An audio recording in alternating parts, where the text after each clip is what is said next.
So the 12 o'clock position, is regno, right? Eisenhower America. Regno, the corresponding emotion that goes with I rule, ahkumu, I'm the hakim, is joy, farah. It's you're happy, you're on top of the world, right? They say, I'm on top of the world. That's 90 degrees, sun's directly overhead, right? But all things must fade, right? The English would like to say the sun never sets on the British Empire. Now it's the most indebted country on the planet, right? Seriously. I mean, look at the English in the pubs. Look, where's the English gentleman? Where are all those ideals? Where's the world of Jane Austen? Seriously, where's all that gone? Right?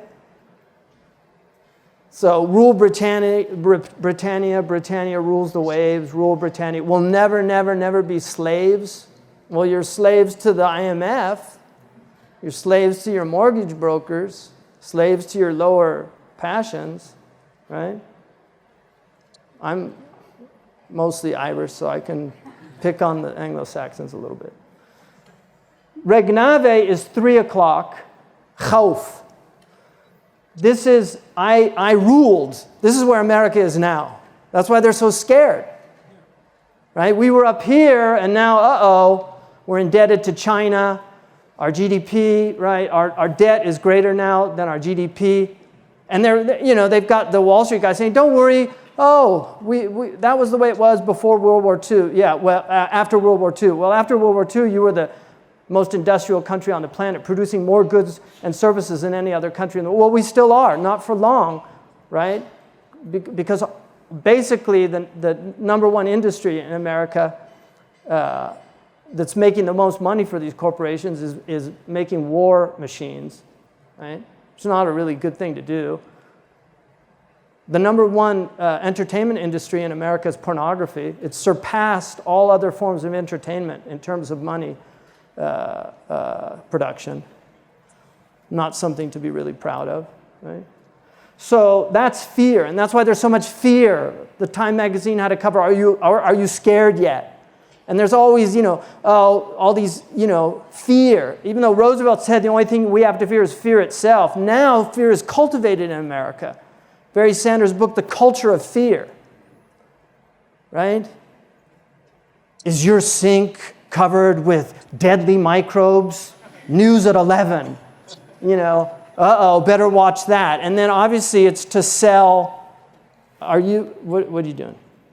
I don't want any pictures taken, thanks. So that's what they do. And that's in order to sell antimicrobials. So now everybody's washing their hands with antimicrobials. The doctors are saying this is a disaster. SubhanAllah, because they've got everybody afraid of germs. No, you need to learn to live, coexist with the germs. Right? Children need to play in the mud, get dirty. Now they're having all these skin problems because children don't play outside anymore. Right?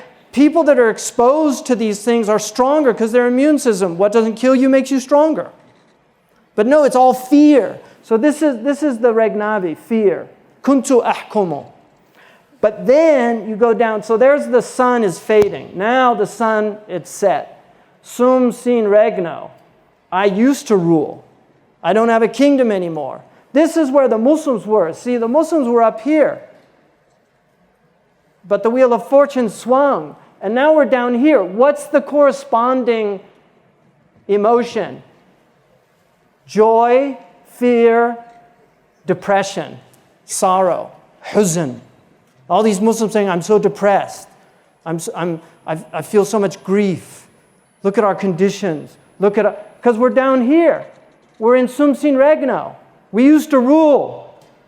أصبحت كنتيا وأصبحت عاجنا وشر خصال المرء كنتي وعاجن. I used to be this and I used to be that. And the worst qualities of a man is the one who says, I used to be this and I used to be that. That's what the Arab poet says. I used to be this, I used to be that. They call it kunti in Arabic. Kuntiyun is a person who's always saying, I used to be this and I used to be that. That's the Muslims. We're kuntiyun. Regnabo, I will rule. India, the BRIC countries, right? Brazil, right? These are the, like China. Yes, China, right? The rising sun, right? And this is what's scaring these guys over here. So the wheel's in spin, right? And you'll see these motifs in literature a lot. You'll even see it in modern popular literature. There's a song from the 60s that was the anthem of the whole 60s protest movement.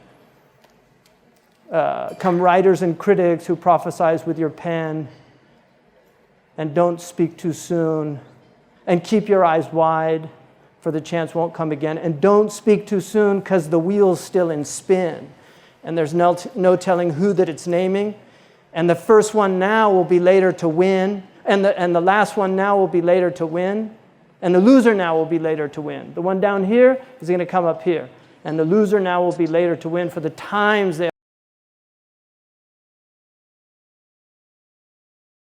upside down. As a matter of fact, he later actually said a more apocalyptic statement, which is where he said, now everything's a little upside down. As a matter of fact, the wheel has stopped. What's good is bad, what's bad is good. You'll find out when you reach the top, you're on the bottom. So this is the motif of the Wheel of Fortune. Now,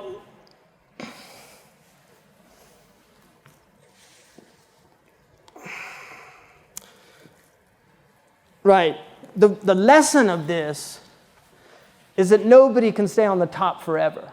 That's what Imam Ghazali learned. He was in a delusional state.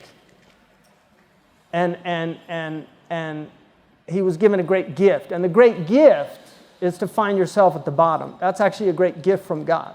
People don't want it, but it's a great gift because a lot of openings come with it.